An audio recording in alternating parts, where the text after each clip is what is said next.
Hey guys, welcome back to our channel CSC concepts with परिंदा।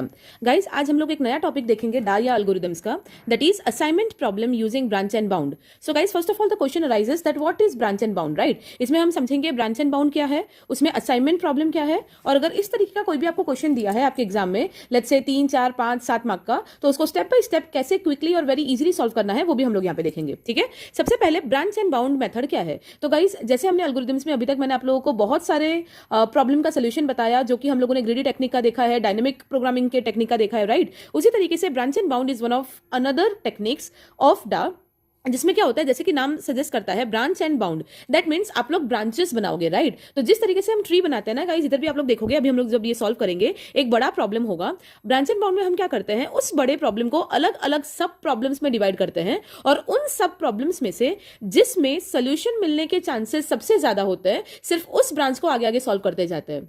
Okay, so we will be dividing one problem into multiple sub problems, और सारे सब problem को हमको last तक solve करने की जरूरत नहीं है। जो सब प्रॉब्लम ऐसा लगे धीरे धीरे करके कि वो हमको सोल्यूशन दे, उसकी प्रोबेबिलिटी सबसे ज्यादा है, तो उसी सब प्रॉब्लम को हम सॉल्व करेंगे, बाकी सारों को हम सॉल्व नहीं करेंगे। तो इस तरीके से क्या होता है कि हमारा टाइम एक्सपोनेंशियली बचता है इसमें। ठीक है, so that is all about branch and bound problem. अब यहाँ पे हमको क्या करना है, ब्रांच एंड बाउंड प्रॉब्लम के हेल्प से असाइनमेंट प्रॉब्लम सॉल्व करना है। So what is assignment problem? Let there be n task and n workers. जैसे यहाँ पे आपको दिख रहा है, आपके पास n मतलब 3 टास्क है यहाँ पे, T1, T2, T3, और उसको पूरा करने के लिए हमारे पास 3 पर्सन है, P1, P2, P3। ठीक है, it is required to perform all the jobs by assigning exactly 1 person to each job and exactly 1 job to each person in such a way that the total cost is minimised. ठीक है, हमारा M क्या है guys, तो फिर 3 हमारे पास person है, 3 हमारे पास टास्क है, एक पर्सन एक टास्क खत्म करेगा, एक पर्सन एक से ज्यादा टास्क भी खत्म नहीं कर सकता, और ऐसा भी नहीं होना चाहिए कि एक पर्सन कुछ भी नहीं कर रहा, बाकी 2 पर्सन सारा काम कर रहे हैं, राइट। तो तीनों पर्सन में से तीनों को कोई भी एक एक टास्क लेके उसको खत्म करना है। तो अब P1 को तीनों में से कौन सा टास्क देंगे, P2 को कौन सा टास्क देंगे, और P3 को कौन सा टास्क देंगे, सच दैट जो हमारा टोटल कॉस्ट है या टोटल टाइम है वो मिनिमम लगे। ये हमारा एम है, राइट। तो अब सबसे पहले इसमें आपको क्या करना है, याद रखना है, असाइनमेंट प्रॉब्लम में सबसे पहले हमको लोअर बाउंड फाइंड आउट करना है। लोअर बाउंड फाइंड आउट करना मतलब P1 कोई भी टास्क करने के लिए मिनिमम कितना टाइम लेगा, तो 6, 3 और 9, minimum is 3, 8, 2, 9, minimum is 2, 5, 8, 10, minimum is 5। Clear? तो यहाँ पे कितना हो रहा है, 10 + 2 इज 7 + 3 इज 10। तो उसका मतलब यहाँ पे आपका लोअर बाउंड क्या है, 10। अब लोअर बाउंड 10 का मतलब क्या है गाइस, ये लोअर बाउंड सबसे पहले तो हमने निकाला क्यों, क्योंकि हम जो भी मेन मेथड करेंगे ना वो लोअर बाउंड से स्टार्ट करके वहां से करेंगे। अब लोअर बाउंड का मतलब क्या होता है कि आप P1 को कोई भी एक टास्क दे दो, P2 को दूसरा टास्क दे दो, P3 को तीसरा टास्क दे दो, किसी भी तरीके से आप इन टास्क का डिस्ट्रीब्यूशन करोगे तो भी आपको मिनिमम टाइम 10 लगेगा, 10 से कम तो नहीं लगेगा, राइट। तो आप जो पूरा सॉल्व करोगे उसमें आपको ये याद रखना है कि अगर टोटल टाइम या टोटल कॉस्ट आपको 10 से कम मिलता है, उसका मतलब आपने कुछ गलत किया है। ठीक है, तो आपका answer must be greater than और इक्वल टू 10, राइट। तो चलो सॉल्व करते हैं, कैसे स्टार्ट करेंगे, तो आपको लोअर बाउंड लेके स्टार्ट करना पड़ेगा। तो लेट अस से यहां से मैंने स्टार्ट किया है और यहां पे मैंने लिख दिया lower bound equal to 10। Clear? This is the same 10 जो भी हमको मिला। अब यहां से 1 बाय 1 क्या करना है, देखो गाइस, हमारा एम क्या है, हमारा एम ये पता करना है कि P1, P2 और P3 को हम कौन सा टास्क दे ताकि हमारा टोटल कॉस्ट मिनिमम हो, राइट। तो अभी फिलहाल तो मुझे कुछ भी नहीं पता है। तो अब क्या करना है, क्योंकि ये ब्रांच एंड बाउंड है, मैंने जैसे आप लोग को बताया है कि हमको ब्रांचेस बनाने हैं, तो इसके मुझे इसके अलग अलग ब्रांचेस बनाने पड़ेंगे। ब्रांचेस कैसे बनाएंगे, तो ये याद रखो कि फॉर एग्जांपल पहले वाले लेवल पे हम P1 को टास्क देंगे, सेकंड लेवल पे P2 को टास्क देंगे, थर्ड लेवल पे P3 को टास्क देंगे। Clear? So this is how we will be solving it. अब P1 को टास्क देने के लिए मेरे पास कितनी पॉसिबिलिटीज है, कितने टास्क है मेरे पास, T1, T2, T3। तो अगर फर्स्ट लेवल पे मुझे P1 को टास्क देना है, सो देयर आर 3 पॉसिबिलिटीज कि ये P1 को मैं T1 दूं, P2 को T2 दूं और P3 को T3 दूं, right. So these are the 3 possibilities I am having. So हम लोग कितने ब्रांच बना सकते हैं, 3 ब्रांच बना सकते हैं, राइट। अब पहले वाले ब्रांच में बिकॉज हमें पता तो है ही नहीं किसको कौन सा देना है, राइट, वही तो हम पता लगाएंगे। बट सबसे पहले हम अज्यूम कर लेते हैं कि P1 को लेट्स से एक बार T1 देख के देखा, एक बार T2 देख के देखा, एक बार T3 देख के देखा। ठीक है, तो लेट्स से सबसे पहले हमने P1 को T1 टास्क दे दिया। एक केस ऐसा ले लेते हैं जब P2 को हमने T2 दिया है, और एक केस ऐसा ले लेते हैं जब P1 T1, P1 T2, because first level पे हम P1 के लिए काम करेंगे, एंड P1 को हम क्या दे सकते हैं, T3 दे सकते हैं। तो 3 ब्रांचेस में तीनों पॉसिबिलिटीज मैंने लिख ली। अब हर पॉसिबिलिटी में गाइस आपको हर स्टेप में लोअर बाउंड कैलकुलेट करते रहना है। अब समझो P1 को अगर मैंने T1 दे दिया तो ये एक चीज फ्रीज हो गई, P2 और P3 को क्या देंगे हमको अभी तक नहीं पता, बट यहाँ पे अगर मैंने P1 को T1 दे दिया तो P1 को T1 मतलब ये 6, एक कॉस्ट तो मेरा फिक्स हो गया, राइट। अब बाकी दोनों कॉस्ट मुझे नहीं पता, तो आपको कैसे देखना है कि ये 6 आपका फ्रीज हो गया, तो उस रो में और उस कॉलम में आपको नहीं देखना, उसके अलावा के रो में बाकी ये दोनों बाकी रहे, तो इस रो में मिनिमम इज 2, इस रो में मिनिमम इज 8, तो ये दोनों को आपको ऐड कर देना है, सिंपल।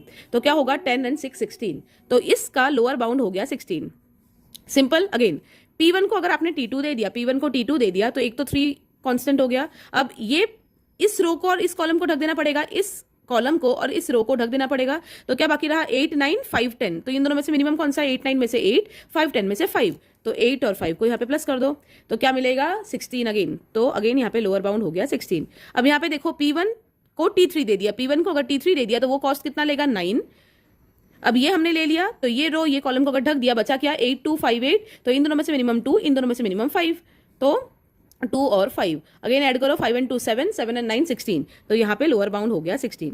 अब देखो गाइस, ये इन तीनों ब्रांचेस में मुझे लोअर बाउंड क्या मिला 16 16 16। अब ब्रांच एंड बाउंड क्या बोलता है कि अगर किसी एक ब्रांच में आपको बेस्ट सॉल्यूशन मिल जाए तो आपको सिर्फ उसी ब्रांच को एक्सपांड करना है, बट यहाँ पे मुझे क्या चाहिए, मुझे टोटल कॉस्ट मिनिमम लाना है। बट क्या इन तीनों में से मैं किसी को भी मिनिमम बोल सकती हूँ? नहीं, क्योंकि तीनों की वैल्यू एक्जैक्टली इक्वल आई है, दैट इज 16। तो अब मुझे क्या करना पड़ेगा, मुझे कंपलसरी तीनों को वापस आगे बढ़ाना पड़ेगा। तो अब देखो गाइस, यहाँ पे 3 ब्रांच आए क्योंकि P1 के लिए 3 पॉसिबिलिटीज थी। अब अगर P1 को मैं एक टास्क फिक्स दे देती हूं तो नेक्स्ट P2 के लिए अब कितनी पॉसिबिलिटीज बचती है, 2 पॉसिबिलिटीज। तो अब इन तीनों के लिए 2 2 ब्रांचेस खुलेंगे इस तरीके से, क्लियर?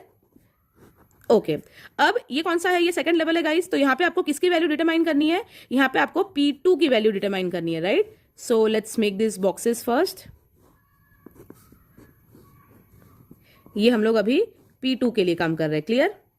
अब देखो यहाँ पे P1 की वैल्यू अगर T1 है तो अब नेक्स्ट में मुझे इस लेवल पे सारे नोड्स में किसके लिए काम करना है, P2 के लिए। अब P1 की वैल्यू अगर T1 फिक्स हो गई है तो P2 को मैं क्या क्या दे सकती हूँ, T1 तो फिक्स हो गया, या फिर T2 दे सकती हूँ या फिर T3 दे सकती हूँ, क्लियर है? सिमिलरली यहाँ पे देखो P1 को अगर मैंने T2 दे दिया तो उसके दोनों ब्रांचेस में नीचे P2 को मैं या फिर T1 दे सकती हूँ या फिर T3 दे सकती हूँ, बिकॉज T2 ऑलरेडी दे दिया। यहाँ पे अगर P1 को मैं एज्यूम कर रही हूँ T3 दे दिया, तो P2 can either have T1 और P2 can either have T2, clear? Understood? तो इतना क्लियर है। अब सारे ब्रांचेस का क्या करना है, ये सारे नोड्स का जैसे हमने ऊपर किया था, यहाँ पे भी आपको लोअर बाउंड की वैल्यू फाइंड आउट करनी है। लोअर बाउंड कैसे फाइंड आउट करेंगे, सिंपल है। P1 को अगर T1 दे दिया, P1 T1, तो उसका 6, P2 को इधर T2 दे दिया तो P2 का T2 तो 2, तो इधर 6 हो गया, 2 हो गया, तो बचा क्या T3, तो 10। P3 के लिए T3 बचा, दैट इज 10। तो क्या हुआ 10 + 2 = 12, 12 + 6 = 18, तो इसका लोअर बाउंड हुआ 18। ज्यादा कंजस्टेड ना हो जाए, आपको अंदर लिखना है, बट यहाँ पे स्पेस की वजह से मैं नीचे लिख देती हूँ, ठीक है? तो इसका लोअर बाउंड हो गया 18। अब चलो यहाँ पे P1 को T1 दे दिया, दैट इज 6। P2 को अगर T3 दे दिया तो दैट इज 9, तो 6 हो गया, 9 हो गया। P3 को क्या मिलेगा T2, दैट इज 8। तो क्या हुआ 9 + 8 = 17 + 6 23, तो इसका लोअर बाउंड हो गया 23, ठीक है? ओके नाउ हियर P1 को यहाँ पे ऊपर हमने क्या कंडीशन लिया है, ऊपर से आपको ब्रांच देखते हुए आना है, ठीक है? यहाँ पे हमने P1 को क्या दे दिया T2, दैट इज 3। P2 को क्या दिया T1, दैट इज 8, तो 3 8 और इसको क्या देंगे T3, दैट इज 10, तो 18 19 20 21, तो इसका लोअर बाउंड हो गया 21, ठीक है? अब चलो इस ब्रांच का P1 को हमने T2 दे दिया, दैट इज 3। P2 को T3 दिया है, दैट इज 9, 3 हो गया, 9 हो गया, तो इसका क्या होगा 5, तो that is equal to lower bound is equal to इसका क्या आएगा 20 नहीं 5 and 3 8, 8 and 9 we will be having 17, right? So इसका हो जाएगा 17।